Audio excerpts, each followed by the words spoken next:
ರಾಮಾಯಣ ಕಲ್ಪನೆಯು ಸತ್ಯ ಘಟನೆಯು?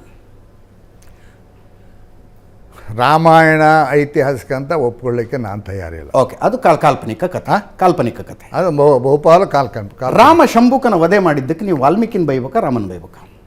ಅಲ್ಲ, ರಾಮನ್ ನಾವು ಅದನ್ನು ರೆಕಾರ್ಡ್ ಮಾಡಿದ್ನಲ್ಲ ವಾಲ್ಮೀಕಿ, ನಾವು ಅವನಿಗೆ ಧನ್ಯವಾದ ಹೇಳ್ಬೇಕು.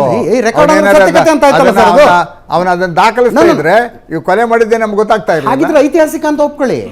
ಅಲ್ಲ, ರಾಮಾಯಣ ಐತಿಹಾಸಿಕ ಅಂತ ಒಪ್ಕೊಳ್ಳಿ. ರಾಮ ಶಂಭುಕನನ್ನ ಕೊಂದಿದ್ದೇ ಸತ್ಯ ಅನ್ನುವುದಾದರೆ ಆಯ್ತು, ರಾಮಾಯಣ ನಿಜ ಘಟನೆ, ಐತಿಹಾಸಿಕ ಘಟನೆ ಅಂತಾಗುತ್ತೆ. ಇಲ್ಲ, ಅದೊಂದು ಕಾಲ್ಪನಿಕ ಕಥೆ ಅನ್ನುವುದಾದರೆ ಶಂಭುಕನನ್ನ ರಾಮ ಯಾಕೆ ಕೊಂದ ಅಂತ ನಾವು ವಾಲ್ಮೀಕಿ ಮಹರ್ಷಿಗಳನ್ನು ಪ್ರಶ್ನೆ ಮಾಡಬೇಕು, ರಾಮನ್ ಪ್ರಶ್ನೆ ಮಾಡೋದಕ್ಕಾಗೋದಿಲ್ಲ.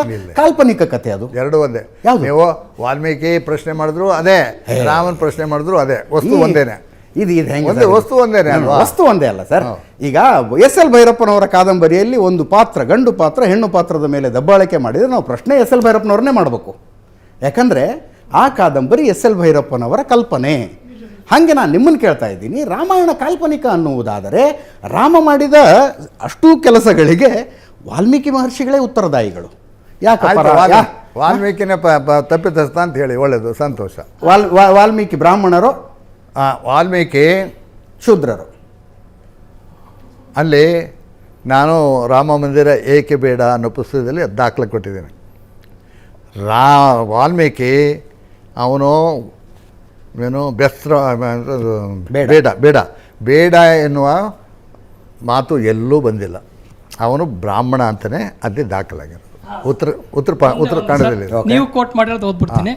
ಬುದ್ಧ ವಾಲ್ಮೀಕಿಗಿಂತ ಹಳಬ, ಬುದ್ಧನಿಂದಾಗಿ ವಾಲ್ಮೀಕ ಶಿಕ್ಷಣ ಪಡೆದ. ಇದು ನಿಮ್ದೇನ? ಹೌದು, ಕರೆಕ್ಟ್. ಯಾಕೆ ಅಂತ ಹೇಳ್ತೇನೆ. ನೀವು ಈಗ ತಾನೇ ಕೇಳಿ, ನಾನು ಹೇಳ್ತೀನಿ, ಕೇಳಿ, ಕಂಪ್ಲೀಟ್ ಮಾಡ್ತೀನಿ. ಅರ್ಧ ಗಂಟೆ ಮುಂಚೆ ಹೇಳಿದ್ರಿ ಬುದ್ಧನ ಕಾಲ ಕ್ರಿಸ್ತ ಪೂರ್ವ 6ನೇ ಶತಮಾನ. ರಾಮನ ಕಾಲ ಯಾವುದು, ವಾಲ್ಮೀಕಿಯ ಕಾಲ ಯಾವುದು? ನನ್ನ ಪ್ರಕಾರ ದೇಶದಲ್ಲಿ ರಾಮನ ಬಗ್ಗೆ ಅಥೆಂಟಿಕ್ ಆಗಿ ನಿಮ್ಗಿಂತ ಬೇರೆ ಯಾರು ಹೇಳಲ್ಲ ಅನ್ಸುತ್ತೆ. ರಾಮನ ಕಾಲ ಯಾವುದು, ಬುದ್ಧನ ಕಾಲ ಯಾವುದು, ವಾಲ್ಮೀಕಿ ಕಾಲ ಯಾವುದು ಅಂತ ರಾಮಾಯಣ ರಚನೆಯಾದ ಕಾಲ ಯಾವುದು ನೀವ್ ಹೇಳಿ ಸರ್. ನನಗೇನು ಗೊತ್ತಿಲ್ಲ, ರಾಮನ ಬಗ್ಗೆ ಗೊತ್ತಿಲ್ಲ, ಅದಕ್ಕೆ ಕೇಳ್ತಾ ಇದ್ದೀನಿ. ಕ್ರಿಸ್ತ ಪೂರ್ವ, ಬುದ್ಧ ಇದ್ದಿದ್ದು ಕ್ರಿಸ್ತ ಪೂರ್ವ. ರಾಮಾಯಣ ರಚನೆ ಆಗಿದ್ದು ಕ್ರಿಸ್ತ ಪೂರ್ವ 1ನೇ ಶತಮಾನ ಅಥವಾ ಕ್ರಿಸ್ತ ಶಕ 1ನೇ ಶತಮಾನ ಅಂತ ನಮ್ಮ ದೇಶದ ವಿದ್ವಾಂಸರು ಮತ್ತು ಪಾಶ್ಚಾತ್ಯ ವಿದ್ವಾಂಸರು ನಿರ್ಣಯಕ್ಕೆ ಬಂದಿದ್ದಾರೆ. ಮತ್ತು ಅದು ವಾಲ್ಮೀಕಿ ರಾಮಾಯಣದಲ್ಲಿ ರಾಮನ ಬಾಯಲ್ಲಿ ಬುದ್ಧನನ್ನು ಬಯಸಿದ್ದಾರೆ. ಯಥಾಯೇ ಚೋರಃ ಸ ತಥಾಯೇ ಬುದ್ಧ ತಥಾಗತಂ ನಾಸ್ತಿಕಂ ಅತ್ರ ವಿದ್ಯೆ. ಈ ಬುದ್ಧ ಇದನ್ನೆಲ್ಲ, ಇವನು ಕಳ್ಳ, ಇವನು ನಾಸ್ತಿಕ, ಇವನಿಗೆ ಯಾರಿಗೂ ಗೌರವ ಕೊಡಬೇಡಿ ಅಂತ ರಾಮನ ಬಾಯಿಲೆ ಬುದ್ಧನನ್ನು ಬಯಸಿದ್ದಾರೆ. ಆದ್ದರಿಂದ ರಾಮಾಯಣನ ಒಂದು ಕಾಪಿ ಎಲ್ಲರಿಗೂ ಹಂಚಿಬಿಟ್ರೆ ನಾವು ಸಾರ್ಥಕತೆ ಪಡೆದು ಬಿಡ್ತೀವಿ ಸರ್.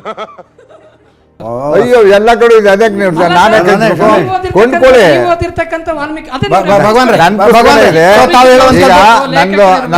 ಮುಂದಿನ ತಿಂಗಳು ನನ್ನ ಪುಸ್ತಕ 4ನೇ ಮುದ್ರಣ ಬರ್ತಾ ಇದೆ.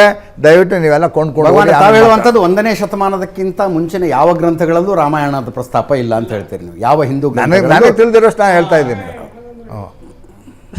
ಅಲ್ಲ, ನೀವು ಅಂದ್ರೆ ನನಗೆ ತಿಳಿದಿರೋ ನಿಮ್ಮ ಸ್ಟೇಟ್ಮೆಂಟ್ ಬಗ್ಗೆ ನಿಮಗೆ ಕಾನ್ಫಿಡೆನ್ಸ್ ಇರಲಿ. ದೊಡ್ಡ ವಿದ್ವಾಂಸರು ಬರೆದಿರೋದು ಅಲ್ಲ, ನಿಮ್ಮ ಸ್ಟೇಟ್ಮೆಂಟ್ ಬಗ್ಗೆ ನಿಮಗೆ ಕಾನ್ಫಿಡೆನ್ಸ್ ಇರಲಿ. 1ನೇ ಶತಮಾನಕ್ಕಿಂತ ಮುಂಚಿನ ಯಾವ ಹಿಂದೂ ಗ್ರಂಥಗಳಲ್ಲೂ ರಾಮಾಯಣದ ಪ್ರಸ್ತಾಪ, ಕ್ರಿಸ್ತ ಪೂರ್ವ 1ನೇ ಶತಮಾನಕ್ಕಿಂತ ಮುಂಚಿನ ಯಾವ ಹಿಂದೂ ಗ್ರಂಥಗಳಲ್ಲೂ ರಾಮಾಯಣದ ಪ್ರಸ್ತಾಪ ಇಲ್ಲ ಅನ್ನೋದು ತಮ್ಮ ಸ್ಟೇಟ್ಮೆಂಟ್, ಹೌದಾ?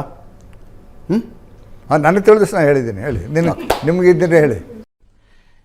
ಇಂಥ ಪುಂಗಿ ಗಿರಾಕಿಗಳನ್ನ ಅದೆಷ್ಟು ನೋಡ್ಬಿಟ್ಟಿದ್ದೀನೋ ನಾನು. ಆದ್ರೆ ನನ್ನ ಲಿಂಕ್ ಎಷ್ಟು ದೊಡ್ಡದು ಅದು ಎಷ್ಟು ನೋಡ್ಬಿಟ್ಟಿದ್ದೀನೋ ಇಂಥ ಪುಂಗಿ ಗಿರಾಕಿಗಳನ್ನ.